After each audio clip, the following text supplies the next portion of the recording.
नमस्कार विद्यार्थियों, स्वागत है आपका हमारे YouTube channel online classes bye SLZ। आज की जो हमारी क्लास है वह है कार्य पुस्तिका गणित कक्षा 5 के अंतर्गत कार्यपत्रक 35, पेज नंबर 35 पर है। तो आज की क्लास में हम कार्यपत्रक 35 जो पेज नंबर 35 पे है उसका अध्ययन करेंगे, उसका अभ्यास करेंगे, उसको हल करेंगे। विद्यार्थी का नाम, सभी विद्यार्थी यहाँ पर अपना अपना नाम लिखेंगे। दिनांक, सभी विद्यार्थी यहाँ पर आज की दिनांक लिखेंगे। इस कार्यपत्रक 35 के अंतर्गत अधिगम क्षेत्र है संक्रियाओं की समझ, जिसमें अधिगम बिंदु हैं लस और मस पर आधारित दैनिक जीवन की समस्याएं हल कर पाना। लस मतलब लघुत्तम समापवर्त्य और महस यानी महत्तम समापवर्त्य, लघुत्तम समापवर्तक और महत्तम समापवर्त्य, इस पर हम आधारित दैनिक जीवन की समस्या हल कर पाना उसका अभ्यास करेंगे। तो विद्यार्थियों, हम आगे बढ़ते हैं और करते हैं इस कार्यपत्रक के सवालों को हल।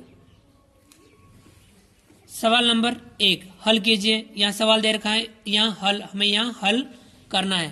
तो विद्यार्थियों, जब सवाल दे रखे हो हमें सवाल को ध्यानपूर्वक पढ़ना और सवाल को ध्यानपूर्वक समझना होता है, उसके बाद में आप हल करने की तरफ बढ़े। पहला सवाल, वह बड़ी से बड़ी संख्या ज्ञात कीजिए जिसका 45 व 60 दोनों में पूरा पूरा भाग जाता है। हमें यहाँ क्या करना है, वह बड़ी से बड़ी संख्या ज्ञात करनी है जिसका भाग 45 में भी पूरा पूरा जाए और 60 में भी पूरा पूरा जाए। अब यहाँ देखेंगे 45 में किस किस का भाग जाता है, 60 में किस किस का भाग जाता है। तब हम 45 में 45 के गुणनखंड करेंगे। क्या करेंगे? गुणनखंड करेंगे। 45 के गुणनखंड कौन कौन से होते हैं? एक के बाद में 5 4 9 यानी 3, ठीक है, 3 का गुणा 15 से करते हैं तो 45 आता है। उसके बाद में 5, ठीक है, 5 9 45। फिर उसके बाद में 9 9 5 45। फिर 15 15 3 45 और उसके बाद में 45, यानी 3 का भाग 45 में 45 बार जाएगा, 1 का भाग 45 में 45 बार जाएगा, 3 का भाग 45 में 15 बार जाएगा और 5 का भाग 45 में 9 बार जाएगा। 9 का भाग 45 में कितनी बार जा रहा है? 5 बार। 15 का भाग 3 बार और 45 का भाग 1 बार, यानी इन संख्याओं का भाग 45 में पूरा पूरा जाता है। इसी प्रकार से 60 के गुणनखंड, किसके गुणनखंड करेंगे? 60 के गुणनखंड करेंगे। इन 60 में किस किस का भाग जाएगा?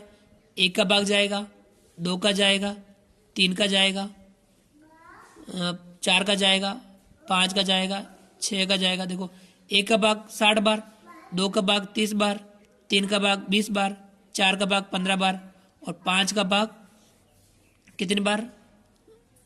12 बार, ठीक है, 12 पंजे 60 और 6 का भाग 10 बार। इसके बाद में 6 के बाद में 7 8,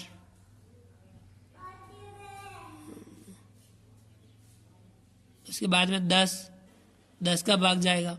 उसके बाद में 12 का, ठीक है, 10 का भाग कितनी बार जा रहा है? 6 बार। 12 का 5 बार। 12 के बाद में 15 का 4 बार, 15 चौके 60। फिर उसके बाद में 20 का, 20 3 60 और उसके बाद में 30 का, 30 दूनी 60 और उसके बाद में 60 का। अब हमें वह बड़ी से बड़ी संख्या ज्ञात करनी है जिसका भाग 45 और 60 दोनों में पूरा पूरा जाए, यानी दोनों के समान गुणनखंड हमें ज्ञात करने हैं। समान गुणनखंड 1 है, उसके बाद में 3 है, इसके बाद में 5 है, इसके बाद में 15 है और उसके बाद में नहीं है, यानी दोनों के समान गुणनखंड 45 व 60 के समान गुणनखंड। समान गुणनखंड कौन कौन से हैं? 1, 3, 5 और 15। यानी 1 का भाग 45 और 60 दोनों में जाएगा, 3 का भाग भी 45 और 60 दोनों में जाएगा, 5 का भाग भी 45 और 60 दोनों में जाएगा, 15 का भाग भी 45 और 60 दोनों में जाएगा। तब हम क्या, वह बड़ी से बड़ी संख्या ज्ञात करनी है। अतः वह बड़ी से बड़ी संख्या जिसका 45 व 60 दोनों में पूरा पूरा भाग जाता है। कौन सी संख्या होगी? वह बड़ी से बड़ी संख्या 15 होगी। यानी 15 वह बड़ी से बड़ी संख्या है जिसका भाग 45 व 60 दोनों में पूरा पूरा जाता है। तो ये इस प्रकार से हमने सवालों को हल किया। पहला सवाल जो हमने हल किया कि वह बड़ी से बड़ी संख्या ज्ञात करनी है जिसका भाग दोनों संख्याओं में जाए तो दोनों के गुणनखंड करने हैं, और समान गुणनखंडों में से सबसे बड़ा गुणनखंड कौन सा है जिसका भाग दोनों में जा रहा है, तो वह होगी सबसे बड़ी से बड़ी संख्या। इसी प्रकार सवाल नंबर 2, दूध की 2 कैनों में क्रमशः 30 लीटर व 75 लीटर दूध भरा है। बड़े से बड़े बर्तन का नाप क्या होगा जो दोनों कैनों के दूध को पूरा पूरा माप सके। ये भी इसी प्रकार का सवाल है कि दूध की जो 2 कैने, एक कैन में 30 लीटर दूध है और दूसरे कैन में 75 लीटर दूध भरा है। अब वह बड़े से बड़ा बर्तन हमें, या उस बड़े से बड़े बर्तन का माप पता करना है जो इस कैन का दूध भी माप सके और इस कैन का दूध भी माप सके, वो पूरा पूरा माप सके। तब भी हमें क्या करना है, इसी प्रकार से जो अभी हमने पहला सवाल किया था ये वाला, कि वह बड़े से बड़ा, इसको बोलते हैं मस। क्या बोलते हैं? मस। ये भी हम मस पर आधारित, तो ये मस इस प्रकार का सवाल होता है। यानी वह बड़ा से बड़ा संख्या जिसका भाग उन संख्याओं में पूरा पूरा जाता है वह होता है उसका मस। तो इसमें भी हमें क्या निकालना है? मस ज्ञात करना है। तब हम क्या करेंगे? 30 के गुणनखंड करेंगे। 30 के गुणनखंड क्या क्या होंगे? 1, 2, 3, 5, 6 और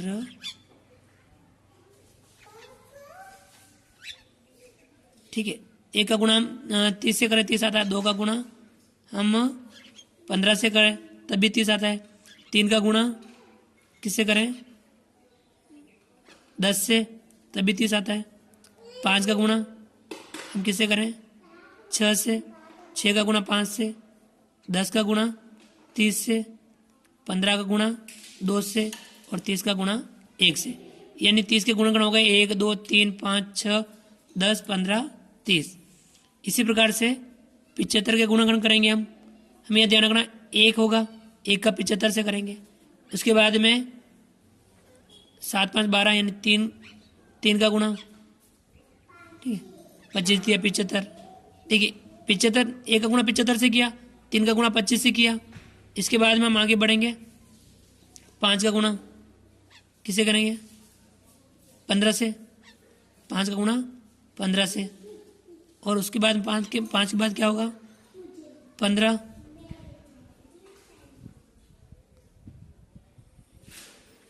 15 पंजे 75। 15 के बाद में क्या होगा? 15 के बाद में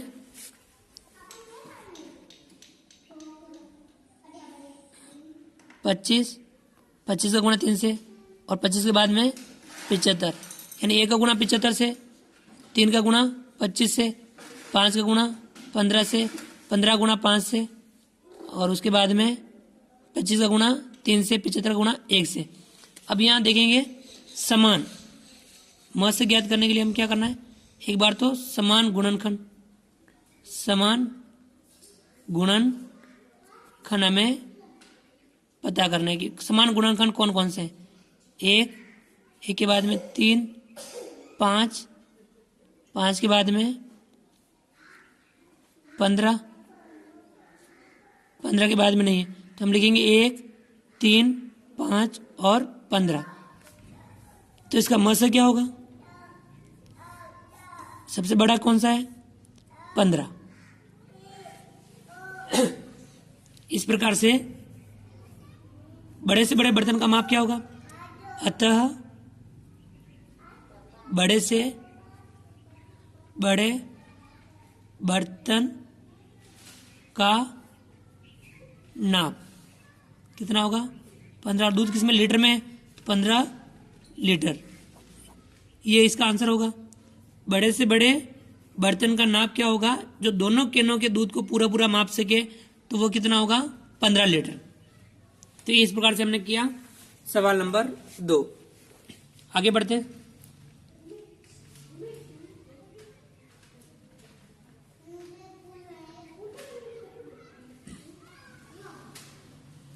सवाल नंबर 3। चावल के 3 थैलों में क्रमशः 15 किलोग्राम, 27 किलोग्राम एवं 36 किलोग्राम चावल भरा है। बड़े से बड़े बाड़ का वजन क्या होगा जो तीनों थैलों के चावल को पूरा पूरा तौल सके? चावल के 3 थैले हैं, 15 किलोग्राम का, 27 किलोग्राम का और 36 किलोग्राम का।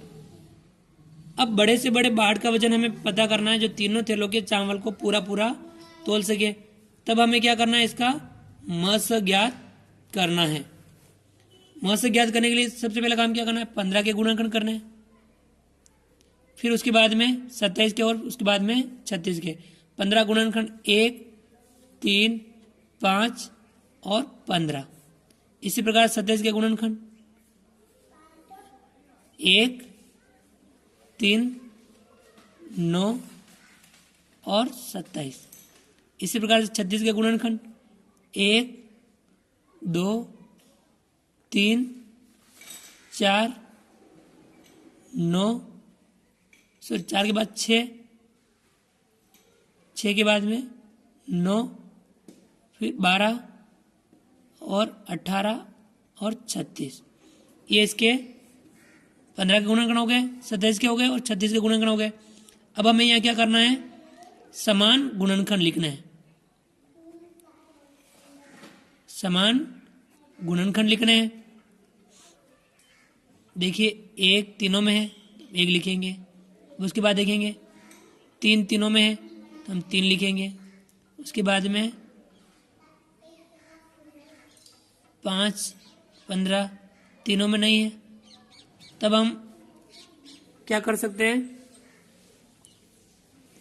कि समान गुणनखंड में सबसे बड़ा गुणनखंड कौन सा है? तो वो होगा आपका म से। या म से कितना है? 3 होगा। म से कितना होगा? 3 होगा, क्योंकि यह 3 सबसे बड़ी संख्या है जो इनमें समान है।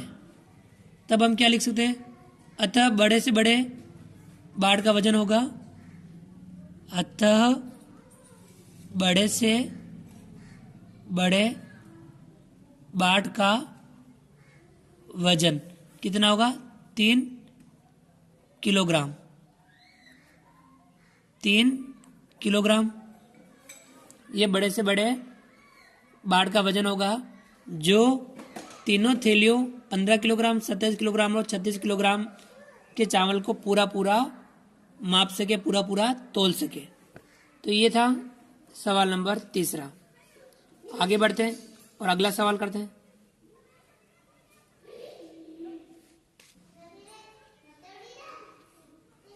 सवाल नंबर 4।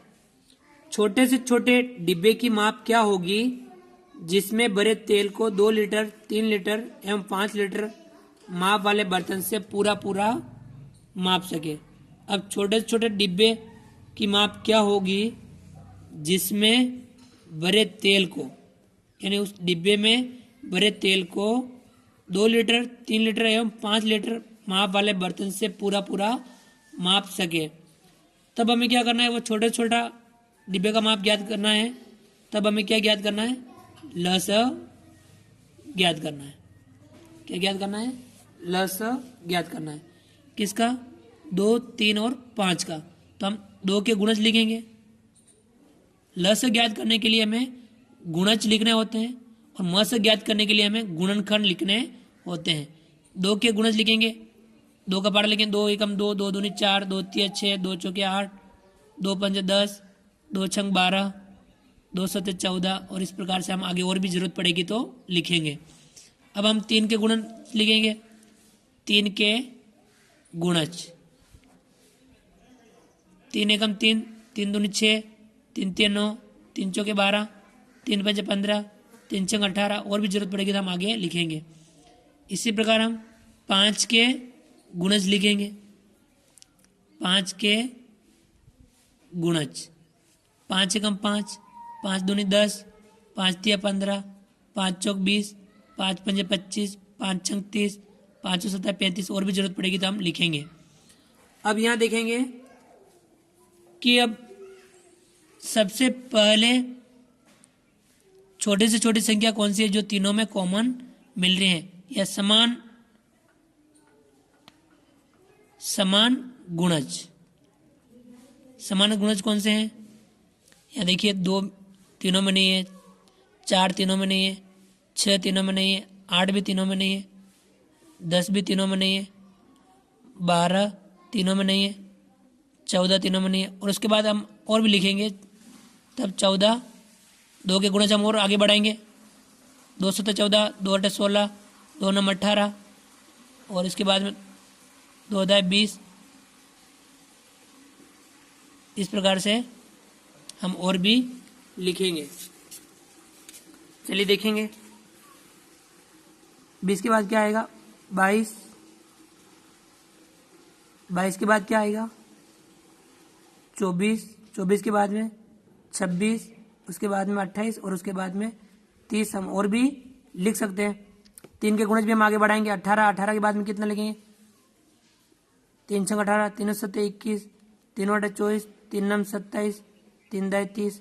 अब यहाँ देखिए आप कि कौन सा मिल रहा है, 2 तीनों में नहीं मिला, 4 भी नहीं मिला, 6 तीनों में नहीं मिला, 2 में है, 3 में नहीं मिला, 8 तीनों में नहीं मिला, 10 तीनों में नहीं मिला, 12 तीनों में नहीं मिला, 14 तीनों में नहीं मिला, 16 नहीं मिला, 18 नहीं मिला, 20 नहीं मिला, 22, 24, 26, 28, 30, 30 तीनों में मिल रहा है। 30 2 के गुणज में भी है, 3 के गुणज में भी है और 5 के गुणज में भी है, अर्थात समान गुणज 30, 30 के बाद में आएगा 60, उसके बाद आएगा 90। यानी हम इसका लस ज्ञात करना है तो वह छोटे से छोटा गुणज ज्ञात करना है जो तीनों में समान मिले। तो यहाँ कितना है, 30। 30 वह छोटे से छोटा गुणज है जो 2, 3 और 5 तीनों में मिल रहा है। तब हम कह सकते हैं कि 30 लीटर का जो डिब्बा होगा वह छोटे से छोटा माप होगा जिसमें बड़े तेल को हम 2 लीटर, 3 लीटर या 5 लीटर वाले माप वाले बर्तन से पूरा माप सकते हैं। तो हम लिख सकते हैं अतः डिब्बे का माप, डिब्बे का माप क्या होगा, 30 लीटर। 30 लीटर का जो डिब्बा होगा उसमें बड़े तेल को हम 2 लीटर, 3 लीटर, 5 लीटर वाले माप से पूरा माप सकते हैं। तो विद्यार्थियों हमें ध्यान रखना है कि म से ज्ञात करने के लिए हमें गुणनखंड का ध्यान रखना है और ल से ज्ञात करने के लिए हमें गुणज का ध्यान रखना है। म से हमें वह बड़े से बड़ा गुणनखंड और ल से के लिए छोटे से छोटा गुणज हमें लेना होता है। तो विद्यार्थी हमने आज की क्लास में ल से और म से पर आधारित दैनिक जीवन की समस्याओं को हल कर पाने के बारे में अध्ययन किया। आप हमारे इस वीडियो को लाइक कीजिए। यदि आपने अभी तक हमारे इस YouTube channel online classes by SL Jat को सब्सक्राइब नहीं किया है तो प्लीज़ नीचे दिए गए लाल सब्सक्राइब बटन को दबा करके हमारे इस YouTube channel online classes by SL Jat को सब्सक्राइब कीजिए। बेल आइकन ऑल नोटिफिकेशन के लिए दबाइए ताकि आप तक हमारे नए वीडियो सबसे पहले पहुंच पाए। आप हमारे इस वीडियो को अधिक से अधिक विद्यार्थियों तक शेयर जरूर कीजिए। आप भी इस प्रकार के अन्य सवालों का अभ्यास कर सकते हो।